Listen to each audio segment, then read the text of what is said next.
इधर देखें, इधर देखें। पहला पॉइंट जो लिखा है वो क्या लिखा है, बड़ा इंपॉर्टेंट सा पॉइंट है, देख रहे हो आप। पहली बात तो आपको सवाल पूरा पढ़ना है, क्वेश्चन को आपको पूरा पढ़ना है। कई लोग क्या करते हैं, क्वेश्चन का साइज देख के डिसाइड करते हैं कि अभी हमसे बनेगा कि नहीं बनेगा, ऐसी गलती नहीं करने का।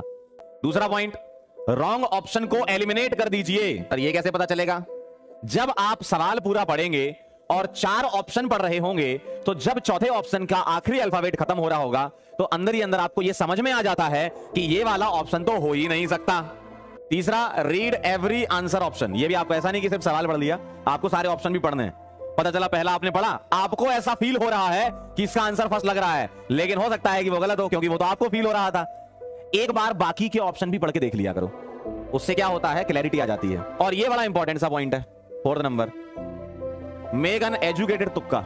ये क्या होता है सर, ऐसा नहीं है कि अक्कड़ वक्कड़ बम्बे वो 80-90 पूरे 100, ये नहीं करना वहां पे, ऐसा नहीं करना है। सवाल को पढ़ के उसकी भावनाओं को समझते ही वो तुक्का मार सकते हो, है ना। अब ये मत कहना कि यार सर तुक्का मारना सिखा रहे हो, मैं ये नहीं कह रहा कि एकदम अंधी में तुक्का मारो। अरे इसका आगरा लगाया था मैंने, चलो इसका बदलापुर लगा देते हैं, यार 2 बदलापुर एक साथ हो गए, अब चेन्नई होगा। कई लोग ऐसे करते हैं एग्जाम में, ऐसे नहीं करना। तो ये वाला खेल नहीं खेलना, ये खेल बहुत खतरनाक है, नहीं तो तुम्हारा खेल हो जाएगा स्क्विड गेम जैसा।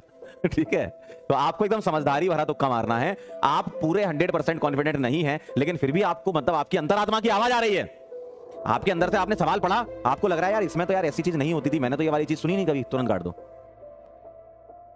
तुरंत काट दो। ठीक, तो अपनी अंतरात्मा की आवाज तभी सुनना है आपको जब आपको पूरा का पूरा सवाल समझ में आ जाए। लेकिन ठीक है, मुझे थोड़े थोड़े पॉइंट्स जो है याद नहीं आ रहे हैं, लेकिन हल्का धुंधला धुंधला सा याद आ रहा है, तो इस धुंधले के बेसिस पर भी आप कुछ चीजें सोच सकते हो। ऑप्शन पढ़ के आपको ऑप्शन से भी आइडिया लग जाता है। ठीक है, तो अगर आपको एकदम लग रहा है कि यार ये वाला है तो है। ठीक, एक 5वां पॉइंट लिखा है क्या, all of the above and none of the above. ये क्या कॉन्सेप्ट है, कई बार क्वेश्चन में ऐसा रहता है, ए ऑप्शन है, बी ऑप्शन है, सी ऑप्शन है, चौथा ऑप्शन है ऑल ऑफ द अबव। आपने ए पढ़ा, बी पढ़ा, सी पढ़ा, मान लो आपको बी गलत लग रहा है, आपने सॉल्व किया गलत आया बी, इसका मतलब बी नहीं है तो डी भी नहीं होगा, तो ए और सी में से चुनना है। तो कुछ एलिमिनेशन वाली टेक्निक आप यहां इस्तेमाल कर सकते हो। कई बार ऐसा होता है 2 ऑप्शन सही आ जाते हैं, तीसरा पढ़ने की जरूरत नहीं है, सीधा ऑल ऑफ द अबव लगाओ। ठीक है, बहुत बेसिक सी चीज है तो।